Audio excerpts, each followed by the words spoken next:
Praise the lord చెప్పు. Praise the lord. Yes బాబు. Praise the lord aunty. బాగున్నావా? బాగున్నా. Happy friendship day. నీకు కానీ హ్యాపీ ఫ్రెండ్షిప్ డే. యూట్యూబ్ చూస్తున్న వాళ్ళు కూడా హ్యాపీ ఫ్రెండ్షిప్ డే చెప్పు. Happy friendship day. అందరికీ హ్యాపీ ఫ్రెండ్షిప్ డే. సరే, ఈరోజు మనం ఒక కథ చెప్పుకుందామా ఫ్రెండ్షిప్ డే గురించి. మరి బైబిల్లో మంచి ఫ్రెండ్స్ ఉన్నారు. ఎవరు వాళ్ళు అంటే సమూయేలు రాసిన మొదటి గ్రంథము 18వ అధ్యాయంలో మరి ఈ మాటలన్నీ కూడా వ్రాయబడి ఉన్నాయి. ఎవరు వాళ్ళు చదువుకుందాం. దావీదు సౌలుతో మాట్లాడుట చాలించినప్పుడు యోనాతాను హృదయము దావీదు హృదయముతో కలిసిపోయాను. యోనాతాను దావీదునకు ప్రాణ స్నేహితునిగా భావించుకున్నట్టు కూర్చో, నీకే చెప్పేది కదా, అట్లే తిరగకూడదు. మరి దావీదు హృదయంతో కలిసిపోయాను. యోనాతాను దావీదును తనకు ప్రాణ స్నేహితునిగా భావించుకుని అతన్ని ప్రేమించాను. చిన్న ప్రార్థన చేసుకుందాం. పరిశుద్ధాత్మ తండ్రి, మీకు వందనాలు, స్తోత్రాలు. చదవబడిన వాక్య భాగం ద్వారా నీ ప్రజలను దర్శించి మహిమ పొందుకోమని యేసు నామములో ప్రార్థించి అడిగి పెట్టుకుంటున్నాం తండ్రి, ఆమేన్. సరే కూర్చోనన్నా, నువ్వు రెడ్డి కూర్చో. సరే, ఓకే. మరి బైబిల్లో యోనాతాను, ఇంగ్లీష్లో జోనాతాన్ అంటారు, ఓకేనా. ఎవరంటే సౌలు కుమారుడు, సౌలు కొడుకు అనమాట, ఓకేనా. మీ డాడీ పేరేంటి?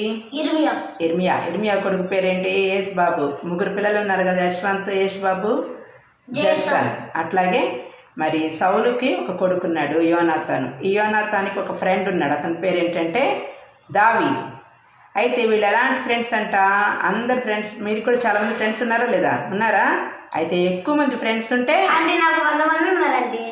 మరి ఎక్కువ మంది, బహుమంది చెలికాండ్రు గలవాడు నష్టపడునని బైబిల్లో ఉంది, సామెతల గ్రంథంలో. ఎక్కువ మంది ఫ్రెండ్స్ ఉండకూడదు, అర్థమైందా? ఎందుకని ఎక్కువ మంది ఫ్రెండ్స్ ఉన్నారనుకో ఏమవుతారు, నువ్వు నీ దగ్గర కొంచెమే ఉంటుంది, కానీ ఎక్కువ మందికి పెట్టగలుగుతావా?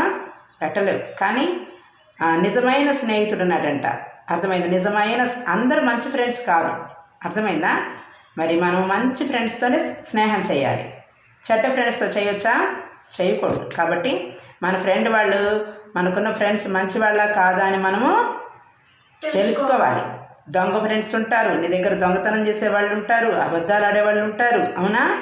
వాళ్ళందరూ ఫ్రెండ్సే, కానీ మంచి ఫ్రెండ్స్ ఉన్నారా లేదా అని చూసుకోవాలి. మంచి ఫ్రెండ్తోనే మనం ఫ్రెండ్షిప్ చేయాలి. మరి కాబట్టి మరి ఇక్కడ చూడండి, యోనాతాన్ ఏమో రాజుగారి కొడుకు, అర్థమైందా?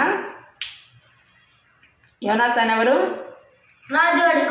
రాజుగారి కొడుకు. కానీ దావీదేమో ఒక సామాన్యమైన వ్యక్తి యొక్క కొడుకు. అంటే దావీదు వాళ్ళ డాడీ కూడా కోర్టులో పనిచేస్తాడు. అయితే మనకు అవి బైబిల్లో రాయబడలేదు, కానీ మంచి ఉద్యోగం చేసేటువంటి వ్యక్తి కొడుకే. కానీ దావీదు ఎవరంటే గొర్రెలు కాసుకునేటువంటి గొర్రెల కాపరి. గొర్రెలు కాసుకునే వ్యక్తితోటి ఎవరు స్నేహం చేస్తున్నారు? రాజుగారి కొడుకు స్నేహం చేస్తున్నారు. అయితే ఈ గొర్రెలు కాసుకునే వ్యక్తి అయినా కానీ దావీదుకి ఏముంది అంటే దైవభక్తి ఉంది. ఏమని చెప్పండి? దైవభక్తి. అంటే చక్కగా దేవుని సన్నిధికి రావటము, దేవునిలో ఆనందించటము, చక్కగా ఇట్లాగే మీకులాగానే సండే స్కూల్ పాటలు నేర్చుకోవటము, కథలు నేర్చుకోవటము. చిన్నప్పటి నుంచి యేసయ్య అంటే ప్రేమ, దేవుడు అంటే ప్రేమ. యెహోవా దేవుడు, మనం యేసయ్య అంటాము. యెహోవా దేవుడు అంటే ప్రేమ. దేవుని మీద ప్రేమతో ఎప్పుడు కూడా దావీదు ఎవరితో స్నేహం చేస్తాడు? దేవునితో స్నేహం చేస్తాడు. ఇంకా ఎవరితో స్నేహం చేస్తున్నాడు? రాజుగారి కొడుకుతోటి స్నేహం చేస్తున్నాడు. అంటే గొప్ప వాళ్ళతో స్నేహం చేయటం ద్వారా ఏమైంది అంటే దావీదు జీవితం కూడా గొప్ప జీవితంలోకి, అంటే గొప్ప స్థానంలోకి వెళ్ళింది. అంటే దావీదు కూడా తర్వాత ఏమవుతాడంటే ఆ దేశానికి రాజు అయిపోతాడు, అర్థమైందా? కాబట్టి ఇదంతా కూడా మనకి ఈ సమూయేలు గ్రంథం చదువుతుంటే అర్థమైంది. అయితే ఈ యోనాతాను దావీదంట, యోనాతాను దావీదును, అంటే యోనాతాను రాజుగారి కొడుకే అయినా కానీ మరి గొర్రెల కాపరిగా పనిచేస్తున్నటువంటి దావీదుని ప్రాణ స్నేహితుడిగా, ఏ స్నేహితుడిగా? ప్రాణ స్నేహితుడిగా భావించుకున్నాడంట. మరి నాకు కూడా చిన్నప్పుడు ఫ్రెండ్స్ అంటే చాలా ఇష్టం అనమాట. ఆ ఫ్రెండ్స్ ఎంత ఇష్టం అంటే ఫ్రెండ్షిప్ కోసము ఇంట్లో అన్నం మర్చిపోయేదాన్ని, ఆటలాడుకోవటం కోసం అన్నీ మర్చిపోయేదాన్ని. మర్చిపోయి ఫ్రెండ్స్తోనే ఉండేదాన్ని ఎక్కువగా. అలా కూడా ఉండకూడదు కదా, అర్థమైందా? మరి నాకు చిన్నప్పుడు చాలామంది చిన్న ఇంటి దగ్గర ఫ్రెండ్స్ ఉన్నారు. మల్లేశ్వరి, ఆనంద్ సూర్య, భూలక్ష్మి, వీళ్ళందరూ ఫ్రెండ్స్ ఉన్నారు. కానీ వాళ్ళందరూ ఆడుకునే ఫ్రెండ్స్. తర్వాత నన్ను చదువుకునేటప్పుడు కూడా నాకు కొంతమంది ఫ్రెండ్స్ అయ్యారు. అదిగో అలా వినాలి, జాగ్రత్తగా వినాలి, అర్థమైందా? మరి చదువుకునేటప్పుడు కూడా ఫ్రెండ్స్ అయ్యారు.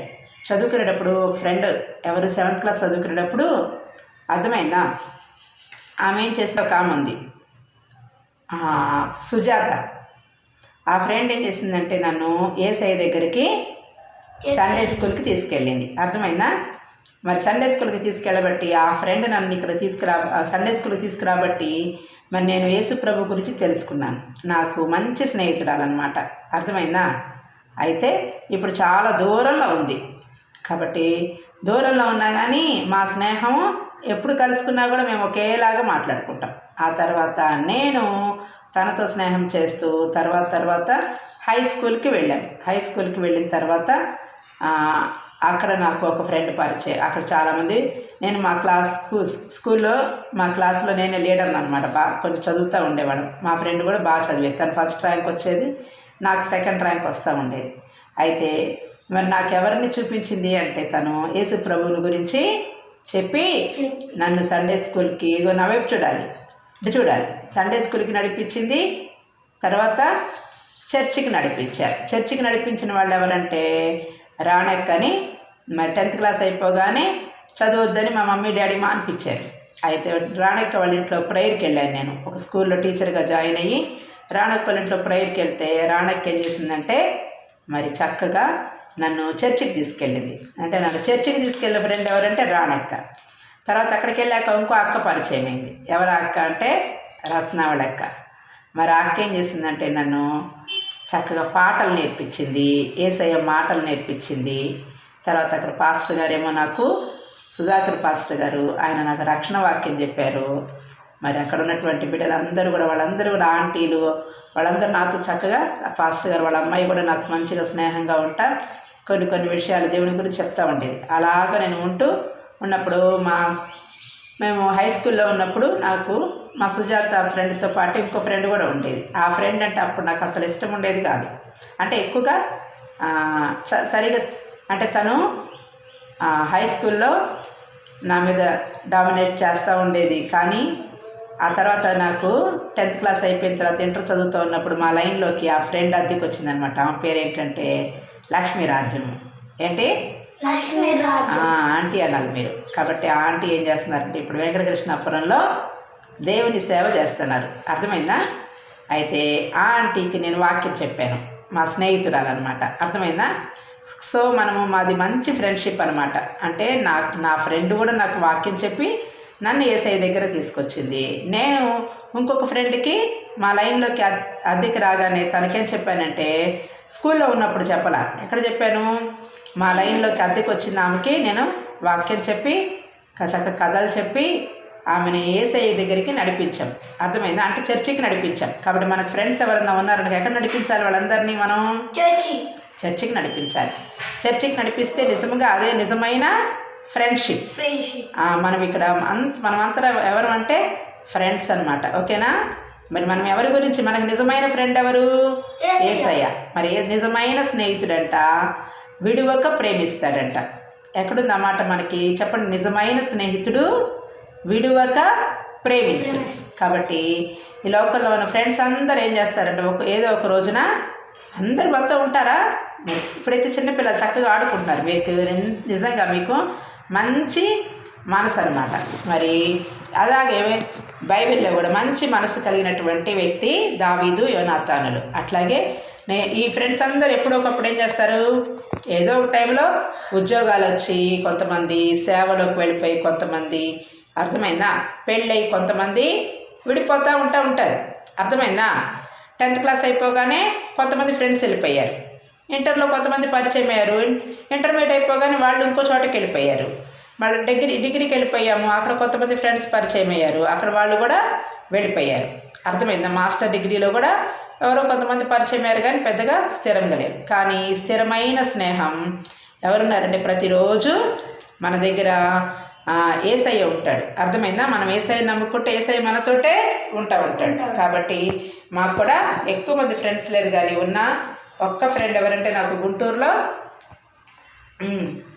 మా లక్ష్మీరాజ్యం పాశ్రమ గారు, అర్థమైందా? తర్వాత సుజాత మా ఫ్రెండ్ వాళ్ళు, సుజాత వాళ్ళు ఇక్కడే ఉంటారు. వాళ్ళ అక్క చెల్లెలు అందరూ ఉంటారు. నాకు వాళ్ళందరూ కూడా, వాళ్ళందరికీ నేను ఫ్రెండ్ లాగా ఉండేదాన్ని. వాళ్ళందరూ నాకు ఫ్రెండ్స్ లాగా, సొంత సిస్టర్స్, ఫ్రెండ్స్ వాళ్ళే, సిస్టర్స్ వాళ్ళే.